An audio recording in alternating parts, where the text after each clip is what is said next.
dihydropyridine receptor senses the change in voltage down the T tubules. That dihydropyridine receptor then triggers the release of the calcium from the SR by activating the ryanodine receptor. Okay, and so because the dihydropyridine receptor senses that change in voltage, it unlocks the calcium from the SR. So if we look at this image here, we have the electrical to chemical, back to electrical again. Notice how this action potential is changing the charges on the inside of the sarcolemma. Here is the dihydropyridine receptor. It physically interacts with a ryanodine receptor that is on the sarcoplasmic reticulum. Notice the calcium is held inside of the SR.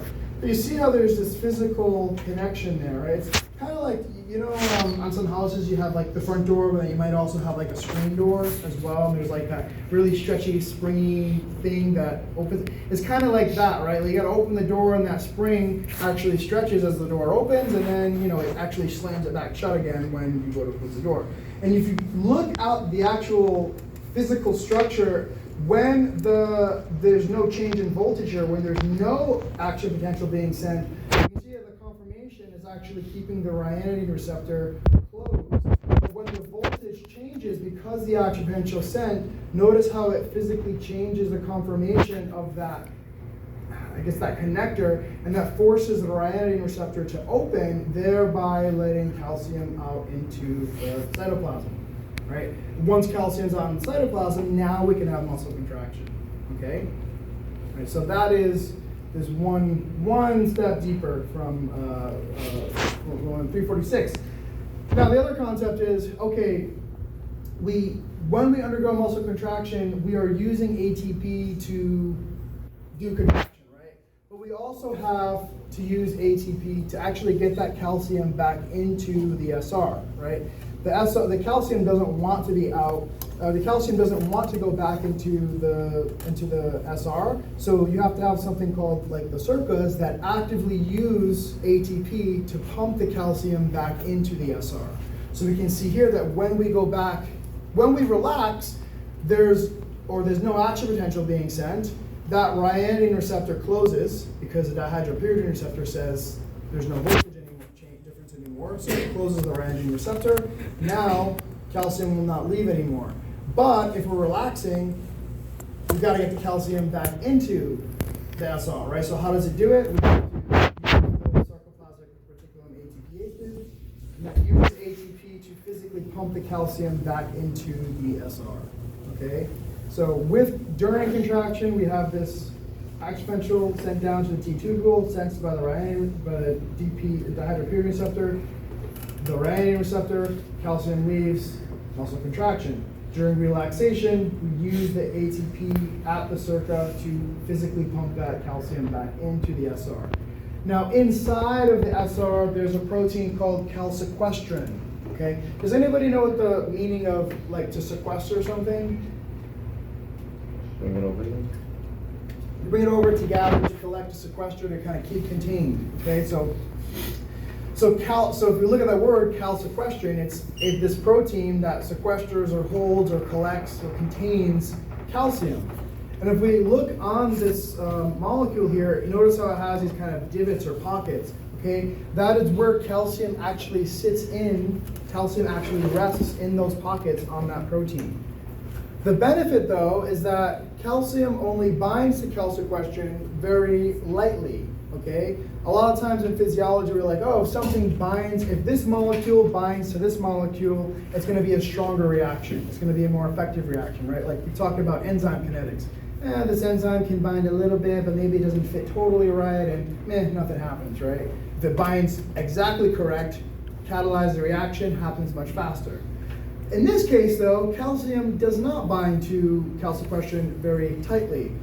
And the benefit of that is that because it's just barely holding on to calcium, as soon as that ryanodine receptor opens, it allows calcium to leave the SR very quickly.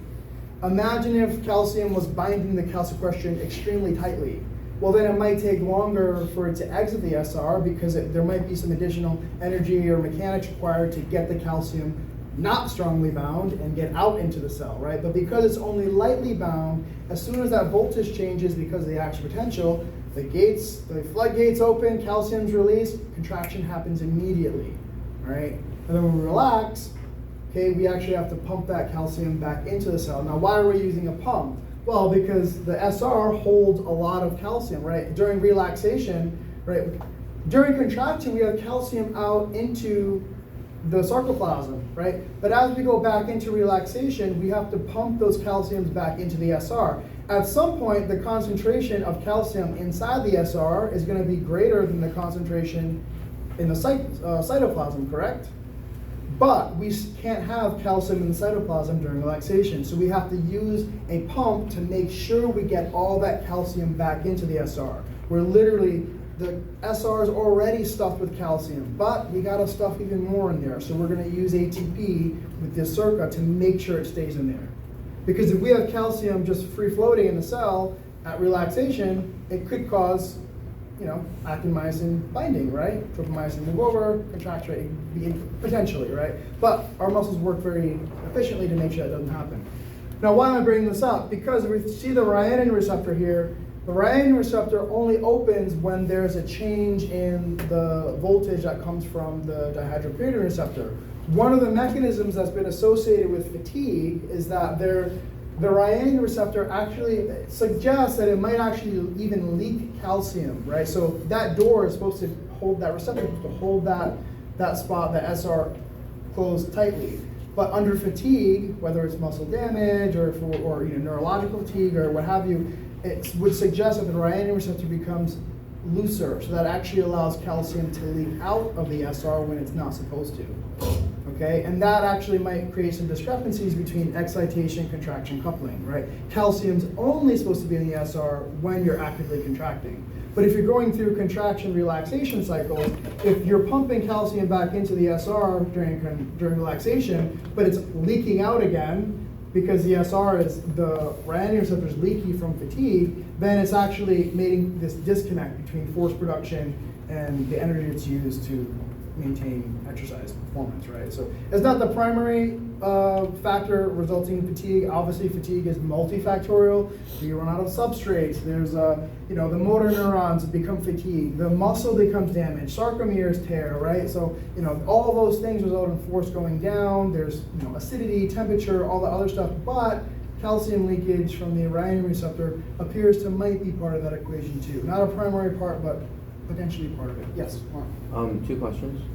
So how does the calcium go to the circuit? Is it just by random, or is it How does it go to the circuit? Well, if they're kind of attracted to it, right? So if the calcium is out into the cell, there's a lot of calcium out there, right? So just by chance, it's going to bump into the circuitous and it's going to grab it and pump it in. There are things in your cells that actually do transport molecules across. They have microtubules, and they literally transport things across the cell.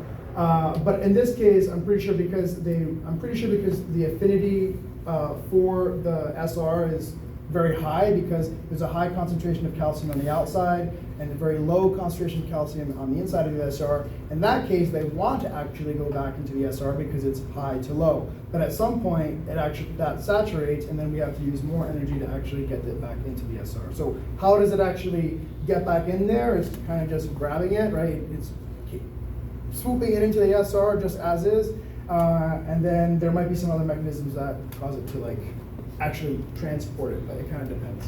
And then if someone's epileptic, is their circuit faulty? Epilepsy. I'm aware of the condition, but I wouldn't know physiologically what's going on there. So I wouldn't want to say something on that I'm not 100% sure on. So I would have to get back to you on that. Yeah. Cool. I get nervous. My ears get red. I get asked weird questions I don't know. But we're all human. We don't know. Now I'm all red. God, you guys are embarrassing. Okay. So why are we talking about calcium here? Okay, because at the beginning of the semester, when we started talking about cell signaling pathways, I said, okay, we're primarily going to talk about AMPK, mTOR, MAPKs, because those are the primary ones that are regulating adaptations. We kind of talk more about those throughout the semester. But there's also these calcium pathways that are activated too. In fact, we already talked about one of these calcium proteins already when we talked about glycogen breakdown, right?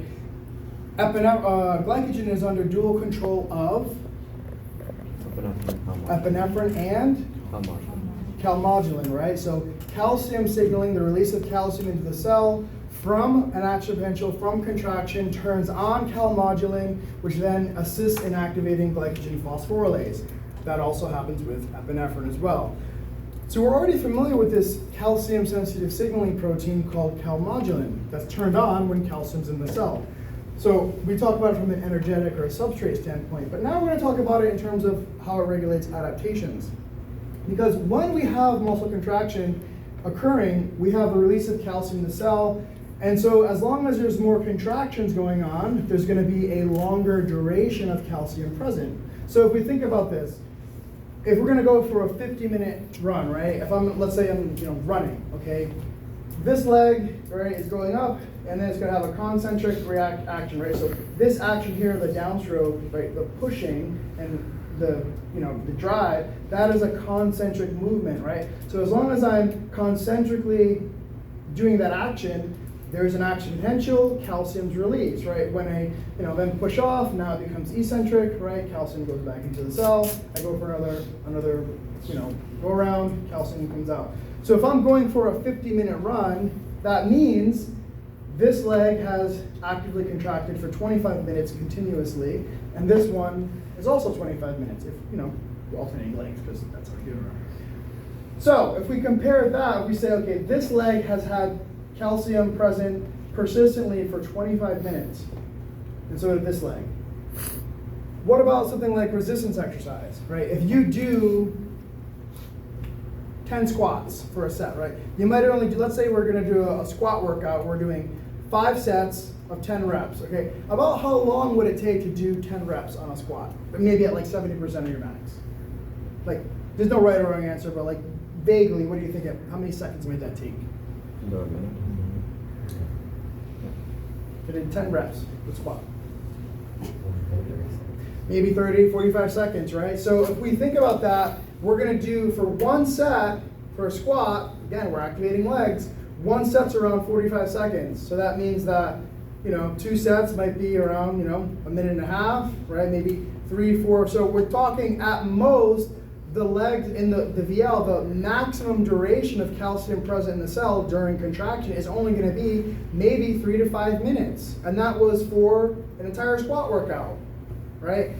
Compared to 25, 30, 35 minutes per leg for a running workout, right? So the duration of calcium present in the cell for those different exercises are going to result in different adaptations, okay? So what we end up seeing is that calcium signaling, because calcium's present more in the cell because you're doing more volume, you're doing more contractions, it's endurance, it's aerobic, that activates calmodulin, which turns on calcineuronin, which turns on transcription factors in the muscle that regulate remodeling.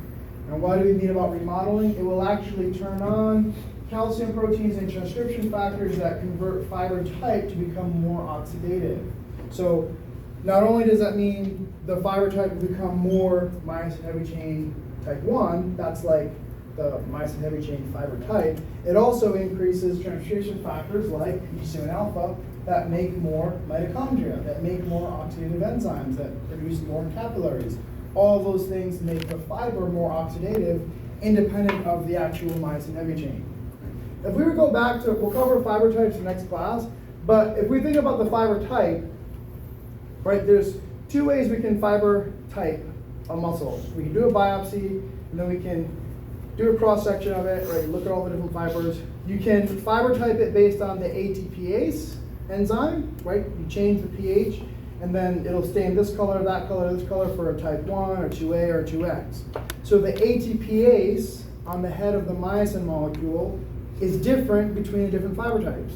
There's a type 1 ATPase, 2A, and then 2X. You can also fiber type it, you have an antibody that is looking for this part of the myosin heavy chain molecule, right? If you think about myosin, we're usually thinking about the head of myosin attaching to actin, and that's where it's generating force and cross-bridging, right? But that myosin is actually like a golf club. You have the head on it, but there's a long tail, a heavy chain. And what you use antibodies to do is antibodies will look for a sequence on that heavy chain that is only found on the type 1 heavy chain. or only on the type 2A heavy chain or 2X heavy chain. So you can fiber type fibers based on the enzyme on the head of myosin or the heavy chain on that myosin molecule, and they're all consistent. Now, what happens is that the ATPase is what's going to dictate the speed of contraction, right?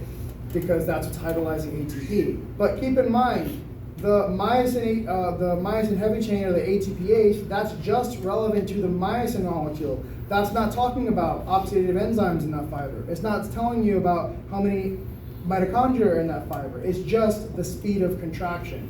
So from this, why am I going this way? Because the patterns of the exercise, the duration, the volume, that will tell them literally the muscle fiber to make more myosin heavy chain 1. That regulates speed of contraction, right? It's more energetically efficient. But at the same time, it also activates transcription factors that produce more oxidative enzymes, which are independent of the heavy chain type. They're related, but they're not totally dependent on each other. And this is why training adaptations means you could have a type 2A muscle fiber that is low oxidative quality because maybe you weren't training in a way to increase the oxidative capacity enzymes. Or maybe you have type 2A fibers that have more oxidative capacity because they have more mitochondria, more oxidative enzymes, because you trained in a way that might have resulted in more volume that made it produce more. It's still the same fiber type, 2A, but it might have different oxidative qualities depending on the type of training you did, right? Part of that is because it's feeding in these different calcium-sensitive pathways with MAPK and AMPK to cause more specific adaptations. Does that make sense? Yeah? Okay, Alicia? Kind of? A little bit. Okay, so the idea is that it's the presence and duration of calcium is going to dictate the changes in fiber type. Okay, so the more volume you're doing, the more contractions you're doing, the more calcium's present, the more oxidative it gets. And when I'm saying the muscle gets more oxidative, usually we think type 1 muscles are oxidative. Yes, they are, but we're typing that type 1 muscle fiber based on the myosin heavy chain, which isn't actually a quality of like oxidative capacity. That just regulates the speed that it contracts, okay? Even though type 1s usually are oxidative, they are slightly separate. So make this distinction because we're gonna have different adaptations that are gonna occur. Some shift with the heavy chain, which regulates speed of contraction. Some will shift the oxidative enzymes, which shifts the oxidative capacity, right? So they are kind of independent of each other, related but slightly independent, yes. So, so the type 1s have like a slower myosin ATPase. Does that help at all in terms of like aerobic performance, or it's just? Well, it doesn't assist in the aerobic performance. It doesn't make them better at like. No, it would. The myosin heavy chain 1 wouldn't make them better at aerobic performance from like a energy conserving point of view. It's just that type of myosin heavy chain is present in oxidative fibers, which even though they're not, contracting the fastest or shortening the fastest, they don't need to because those fibers are highly oxidative, which would be the purpose of you use them. Yeah. In that one, right? Yeah. But there are cases where you can get a shift in the myosin heavy chain type and not have a shift in the oxidative capacity, the oxidative quality of the fiber. And also vice versa. You can see the fiber type shift, but also, or not shift, and then see the other one shift as well. Anyway, the point is the calcium is what's regulating the change in fiber type. That's important because next class we're talking about all these stimuli that are causing shifts in fiber type. Part of it is related to the volume of exercise performed, which relates to the calcium release because of that volume. So that's where that connection comes from. So now we're talking a little bit about the motor unit, okay?